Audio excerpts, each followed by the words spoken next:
فيلم ليف ذا وورلد بيهايند فيلم جديد من إنتاج نتفليكس من إخراج المخرج سامي إسماعيل، والفيلم من أفلام الإثارة والغموض وعامل جدل كبير جدا على السوشيال ميديا من وقت نزول الفيلم. وأهلا بكم في شيف أفلام، والنهاردة هشرح لكم نهاية فيلم ليف ذا وورلد بيهايند، النهاية اللي بسببها ناس كتير اتقفلت وكرهت الفيلم. بس ما تنساش الأول اللايك والاشتراك في القناة، وتبقى تقول لي على رأيك في التعليقات، ويفضل تكون شفت الفيلم الأول قبل ما تتفرج على الفيديو. ويلا بينا.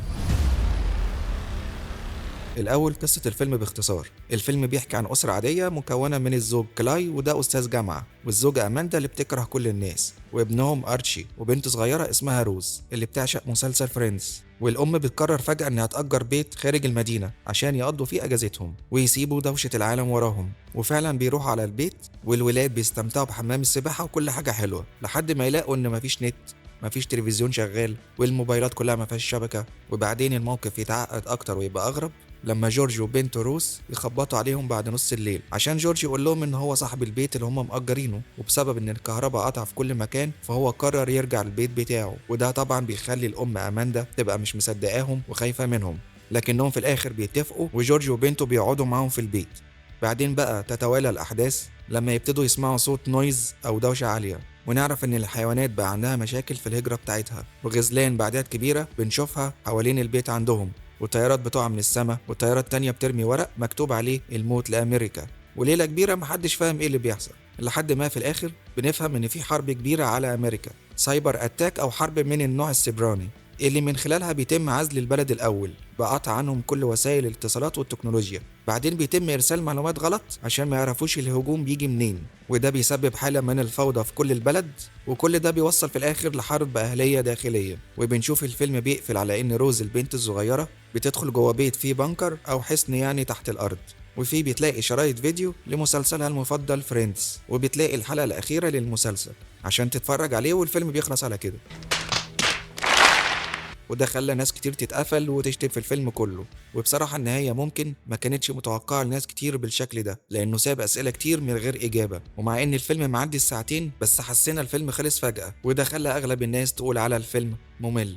وتعالوا أشرح لكم النهاية والرسالة من ورا الفيلم.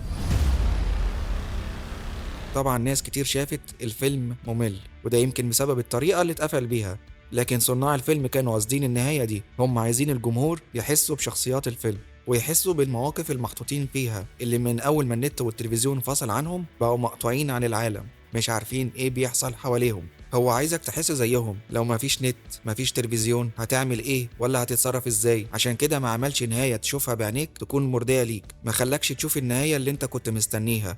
هل هيروحوا على البنكر ولا هيحصل لهم ايه؟ زي ما هما مش عارفين ايه بيحصل، انت كمان تبقى مش عارف ايه اللي حصل، وساب النهاية مفتوحة بانك تتخيلها. وروز البنت الصغيرة هي محور الفيلم، كل الكبار مشغولين بيحصل ايه وهيعملوا ايه، لكن هي كل تفكيرها عايزة تشوف الحلقة الأخيرة من مسلسل فريندز، لأن المسلسل ده هو اللي كان محسسها بالسعادة والأمان، وعايزة تعرف وتطمن على ايه اللي حصل بين روز وريتشل. لكن محدش كان بيهتم ولا يسمع لكلامها عشان هي لسه طفلة صغيرة، بالذات أخوها اللي اتريق عليها، فبدل ما حتى يقول لها على النهاية قال لها مش لازم تهتم بيهم. وروز في الفيلم حكت قصة مهمة بالنسبة ليها عن واحد كان بيصلي عشان ربنا ينقذه من الطوفان، ولما جاله مركب في الأول وبعدين طيارة هليكوبتر رفض إن هو يركبهم عشان مستني إن ربنا ينقذه من غير وسيلة مساعدة. فلما مات راح الجنة زعلان وسأل ليه ما اتنقص، اتقال له بعتلك الطيارة والمركب وانت اللي رفضت الإنقاذ. فالقصة دي بالنسبة لروز خلتها تشوف ببراءة الأطفال اللي جواها إن الغزلان بتديها إشارة إن البيت ده فيه طوق النجاة، وحاولت تتكلم مع أمها وأخوها، لكن محدش من الكبار كان بيسمع لها ولا بيديها الاهتمام.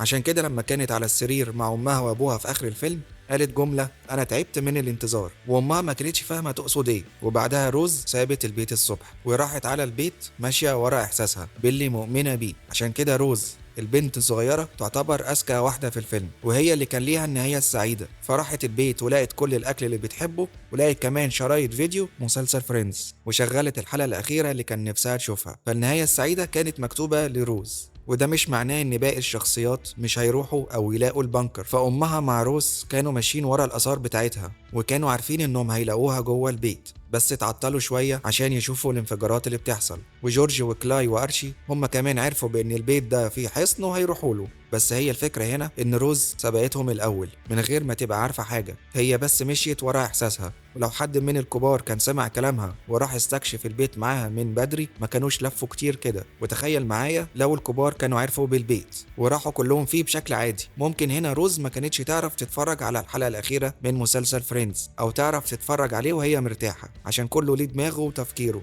وهيبقوا مشغولين بالحرب اللي بتحصل بره وكلام الكبار هيمشي عليها. فالفيلم قفل على ان روز في سلام ووحدها تتفرج على نهاية مسلسل فريندز كمكافأة ليها، وزي ما قلت لكم باقي الشخصيات هتحصلها على البيت بشكل ما. ودي نهاية لو فكرتم فيها فهي مرضية جدا، لكن يمكن كانت غريبة على عقلنا شوية وقت ما كنا نتفرج على الفيلم. آخر حاجة تعالوا بقى أقول لكم على شوية إيستر إيجز حلوين كده من الفيلم.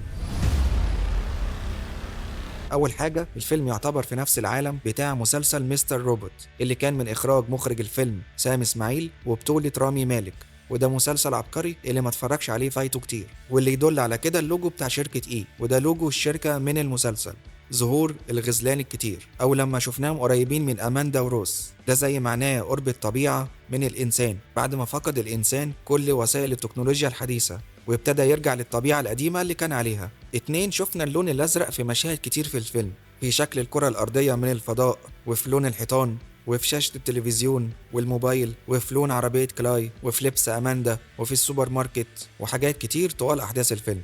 واللون الأزرق هنا بيرمز للهدوء والاستقرار، عشان كده بنشوف اللون ده كتير مع شخصيات الفيلم. وآخر حاجة شفناه على وش روز في سعادتها وهي بتتفرج على الحلقة الأخيرة من مسلسل فريندز. وفي عندنا طبعا اللون الأخضر وده بيرمز للطبيعة، واللون الأحمر اللي بنشوفه في الفيلم بيرمز للخطر. وبس كده أعتقد شرحت كل حاجة تخص أحداث الفيلم، ويهمني جدا أعرف رأيكم عن الفيلم نفسه، وهل بعد ما شرحت النهاية رأيكم اتغير عنه ولا لسه شايفينه ممل. وفي الآخر أتمنى يكون الفيديو عجبكم، وما تنسوش بقى اللايك وتشتركوا في القناة لو لسه مشتركتوش، وتبقى تقولوا لي على رأيكم في التعليقات. سلام.